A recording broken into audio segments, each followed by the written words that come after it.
Ang long range locator po ay pangmalayuan, pang long distance, kung gaano po kalalim. Pagkakabaon o itinago ng hapon, ganoon din po kalalim yung kayang ilocate po ng ating single antenna. Ang single antenna o anumang klaseng long range locator, yan po ay tagapagturo lamang ng lokasyon kung saan po lumalabas yung aura ng gold. Bago kayo mag-estimate ng lalim, gamit ang magnetic wire.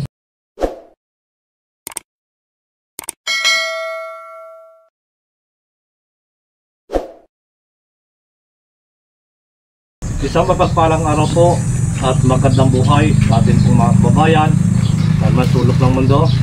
Ito po yung pinusuan ng ating isang katiits, long range locator, single antenna. Ito po ay bala-bala. Kung ano pa rin po yung ating ibabala, yun po yung ilolocate ng ating single antenna. So mga kababayan, mga katiits, ang long range locator po ay pangmalayuan, pang long distance, at sa estimate naman po na kaya niyang abutin kung gaano po kalalim yung pagkakabaon o itinago ng hapon, ganoon din po kalalim yung kayang ilocate po ng ating single antenna. Nakabase po yan sa magnetic wire na atin pong gagamitin bilang pag-estimate ng lalim bago po tayo magkukay o bawasan po natin yung lupa. So mahalaga po yung aurameter na kasama po ng single antenna o anumang klase locator meron kayo, kailangan po ang aurameter sa ilalim. Dahil ang single antenna o anumang klaseng long range locator, yan po ay tagapagturo lamang ng lokasyon kung saan po lumalabas yung aura ng gold. At pagkatapos po niyan, ay gagamitin po natin ng aurameter o Japanese one sa pag-estimate po ng lapad, laki ng deteksyon. Saka po natin gagamitin yung magnetic wire bilang pag-estimate ng lalim at saka po natin babawasan yung lupa. So mga kababayan, mga katiits, bago kayo mag-estimate ng lalim gamit ang magnetic wire, kailangan hindi pa po nagagalaw yung lupa. Mahalaga po yan na dapat hindi pa siya nababawasan. So ito pa rin mga katiits, mga kababayan, sa paghukay nyo po o pag-estimate ng lalim, malalaman mo kung gaano kalalim yung iyong hukayin. At kapag nasagad na po yun, ang long range locator at o dalawang single antenna, maging triple antenna, kapag nasagad mo na po yung lalim, hindi na po siya ikot, hindi na rin po ito magkukross, magbibigay na po yun ng panibagong direksyon. So pangalawang option po natin, yung pang aurameter, siya po yung magtuturo din kasama po ng locator. So mga kababayan, mga katiis, ang mga giveaway po nakasama sa nakaplano, yan po ay nagli-letter L din ng 1 meter o higit pa ng konti, tapos mag-slanting po yan. Ganun po yung tinago din ng mga hapon na lalo na yan kapag yan po ay kasama sa plano. Ang hindi lang po kasama sa plano, yung basta na lamang po yung ibinaon sa gilid ng malaking bato o sa isang punong kahoy na ultre, na yan po yung magiging palatandaan nila kapag sila po ay bumalik dito sa Pilipinas. So mga kababayan, mga katiits, dito po yung babalahan. Kapag magbabala ka po sa ating dalawang single antenna, isa lang po yung babalahan diyan. At kaya yun po ay ginawa kong dalawang balahan. Kahit alin man po yung inyong gamitin ay pwede. Kaya dalawa po yung balahan niya. So meron po ako ditong ilulukit mga katiits. Ito po yung ring na 18 carats Saudi gold. Gamit po natin ang dalawang single antenna na may bala po siyang 24 carats na gold Saudi gold. Yan, 24 carats na gold. Yan, so katiits yung ating target.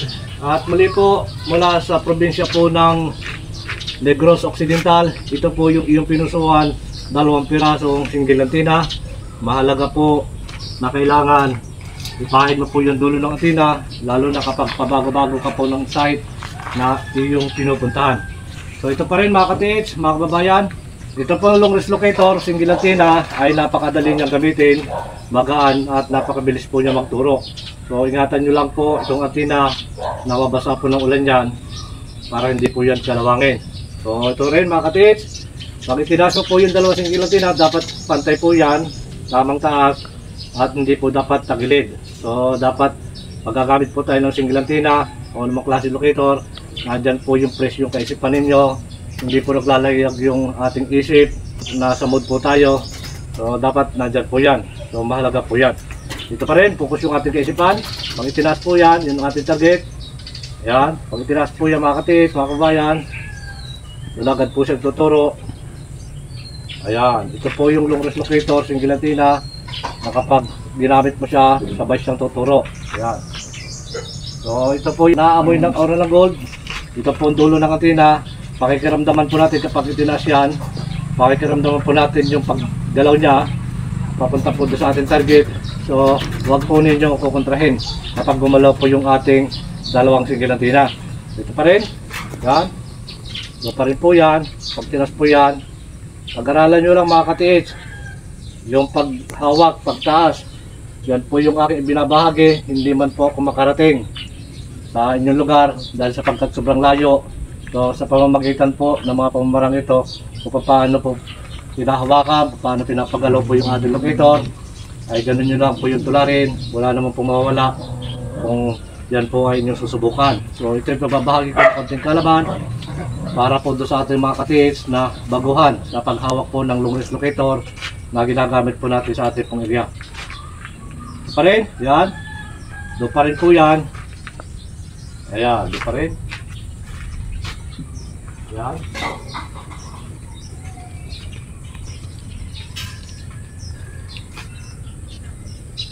Yan. Doon pa rin katiits. Yan, kapag natutunan po kayo sa pagpapagalaw po ng locator, pag ginamit nyo po yan, yan po ay parang isang laruan na lamang. Yan, napakasimple na pong gamitin. Kailangan focus po yung kaisipan natin, dadamahin po natin kung paano po yung gagalaw, kung saan po niya hinihila. Ayan, hilap, aura po ng gold ang hihila po dito sa ating locator. Ang locator po ang siyang lalapit sa aura ng gold. So mga kababayan, mga katiits, ito po yung aking tatapatan at yung magiging reaction po ng ating dalawang single antenna. Kapag tinapatan po yan, yan po ay magkukross. Kapag isa lang ginamit natin, yan po ay ikot. May pag-estimate po natin ng lalim, may pagharap ng entrance ng tunnel, closed tunnel, open tunnel, kasama po dyan yung sucker deposit. So lahat po ng mga bala na aking ibinibigay, yan po ay libre na kasama po ng ating locator. Okay? Pa rin yan. Ayan. So pa rin pagka ito katiits, ay aking tinapatan. Yan. Automatic na yan po ay magkukross. Ayan. Ito po yung pagkakaiba na kapag dalawang single antenna, pag tinapatan po yan, yan po ay pusa magkukross. Ayan. Ganyan po yan katiits. So pag mag-estimate po kayo ng lalim, gamit po ang single antenna at wala po kayong magnetic wire, ang gagawin nyo mga katiits, alamin nyo muna kung gaano siya kalapad. Kung yan po ay 1 meter by 1 meter, so alam nyo po yan, tatandaan ninyo, pag itinaas mo po itong dalawang single antenna, cross po yan.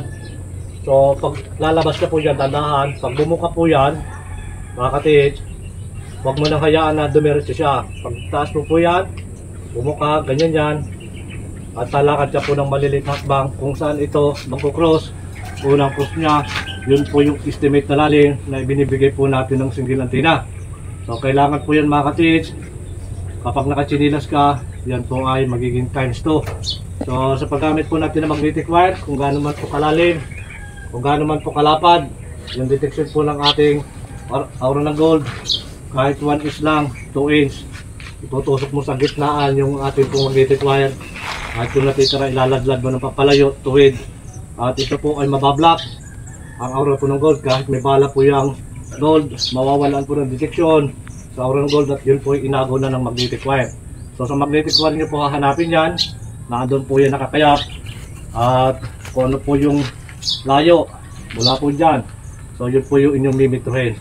So ito pa rin mga kababayan, mga katiits.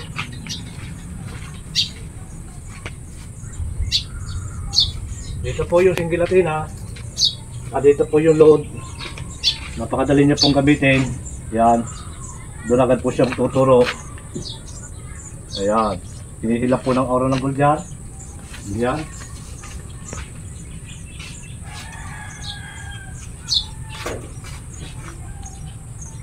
Ayan. Ito pa rin mga katiits. Yan. Ito pa rin. Yan. Dito po yung aking tatapatan.